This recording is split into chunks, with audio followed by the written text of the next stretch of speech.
So solving equations, so kind of jumping back to that topic, this time I'm going to introduce some equations that have variables on both sides. Again, this is something that you should have done already, so hopefully it's just a good refresher.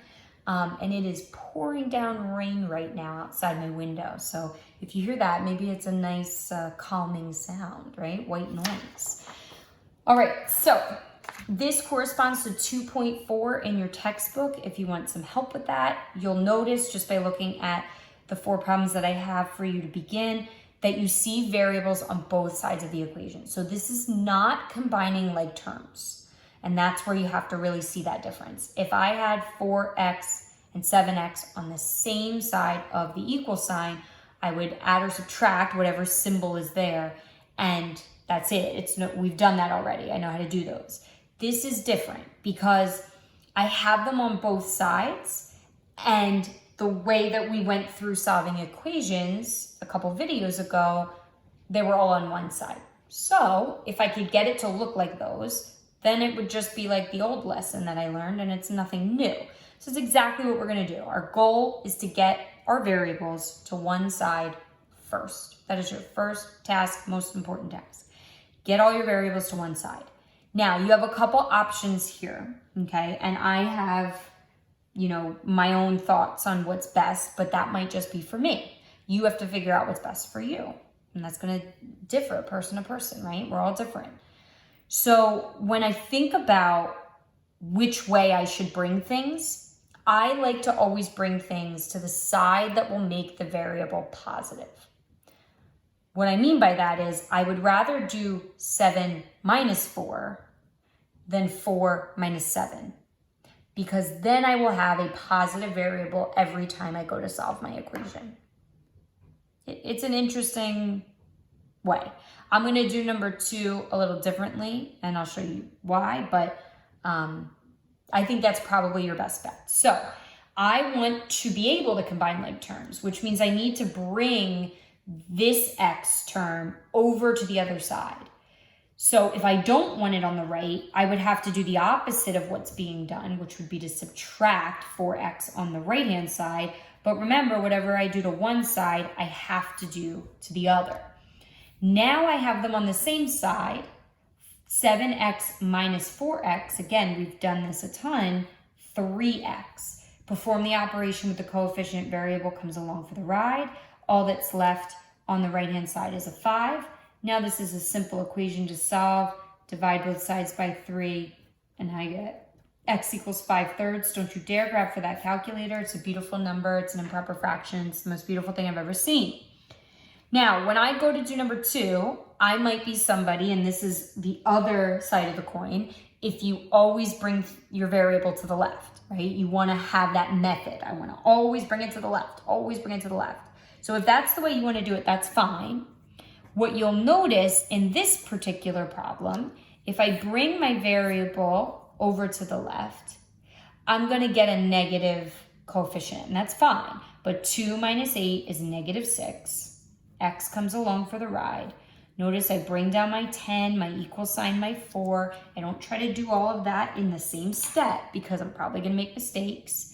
Trying to isolate my variable, so I'm undoing what's happening to that variable, but I'm working from the outside in.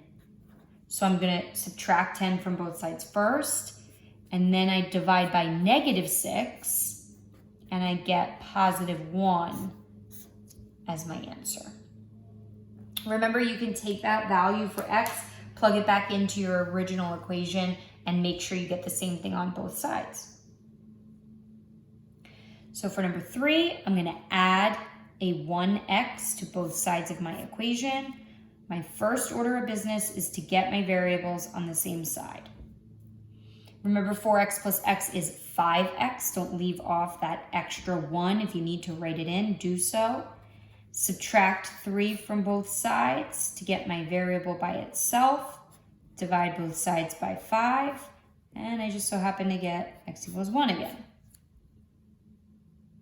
For number 4, I brought back some distributing problems so that you can properly apply that distributive property. So on the left side, I'm going to distribute in that 3. 3x plus 6 equals 2x plus 10. Don't forget it. I have variables on both sides. I'm going to subtract 2x from both sides. Just be careful. I just want to mention a very common mistake when doing this. Students will cross out the x's. They disappeared, right? Because it's x and x, so cross them out. That's only if you were dividing, which you never want to divide by x like that anyway. So just be cautious. Always ask yourself at any point throughout the problem, what operation is occurring, right? Why am I doing this step? Sometimes when we get too robotic and we kind of forget about that, we start to mix up all of these rules. And that's, I hear students, there's so many rules, there's so many things I have to memorize. No, there's not. That's just how you're seeing it, right? I should know how to combine like terms. And as long as I'm in this and I'm really paying attention to what I'm doing, I'm not gonna make that mistake combining like terms. So let me think about this because this one's a little tricky for me. Let me imagine I have 3 pencils and I take 2 away. How many would I have left? Oh, I just have 1. And again, if you want to write that one in, you can.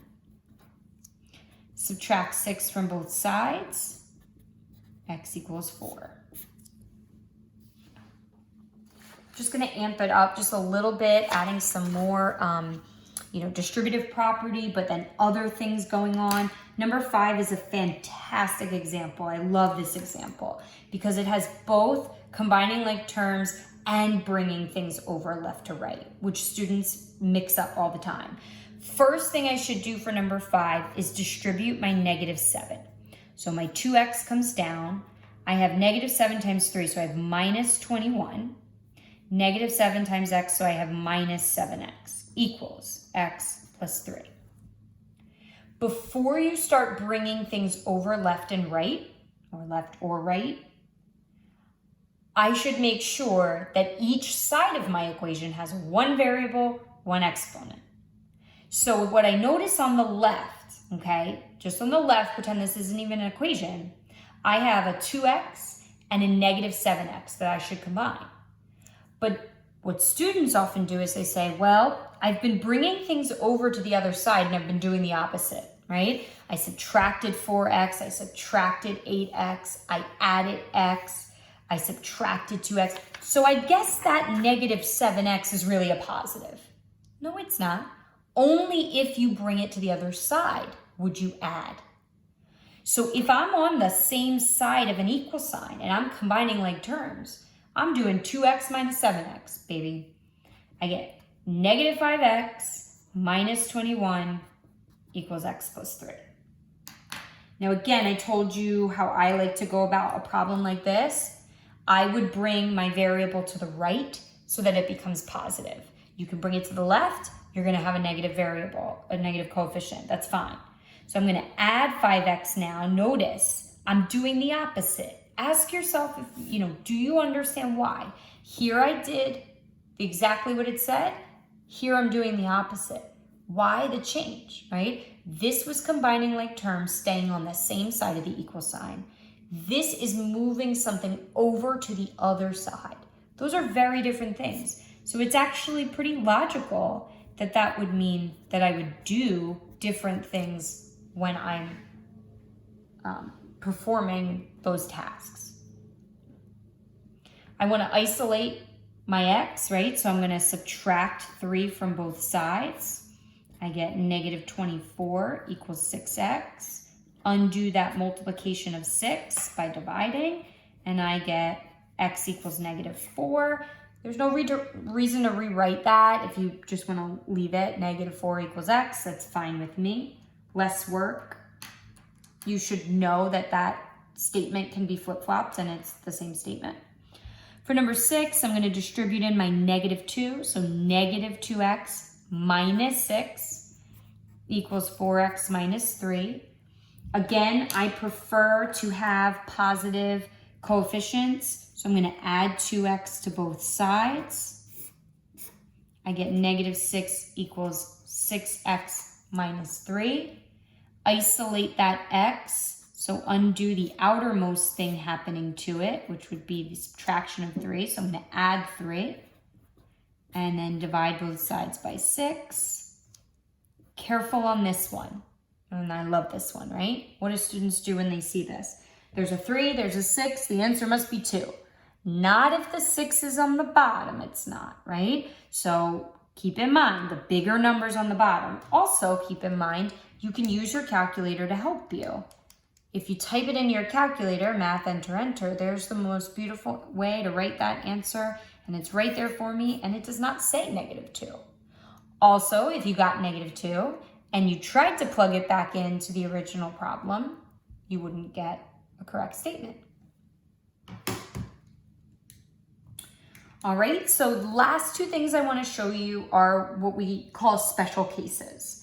All right, so should be kind of fun. We'll sort of see some interesting things shake out. First thing I want to do in number 7, so a lot of times students are a little weary of just this negative in front of the parentheses. If you want to write in a 1, that's fine. You're distributing a negative or a -1, which means every sign changes on the inside. So this positive x is going to become -x. This -4 is going to become +4. Remember, we said my first order of business in any of these problems where there's variables on 2 sides, bring them all to one side, right? So I'm going to add x to both sides to get it away from the right, but what happens here on the left? It also cancels. Bring down your numbers. I get 4 = 4. I'm going to hit the pause button and do number 8 just to show you the 2 types of responses we get. I'm going to distribute in this 2, and again, look what I did on this one. I'm going to distribute in another negative. So distribute in this 2. I get 2x minus 2 times 4 is 8 equals 4x minus 2x minus 4. All my signs change. Careful on the right, you have 2 like terms on the same side of the equal sign, so you should first combine those. And 4x minus 2x, I have $4, I give you 2, now I only have $2.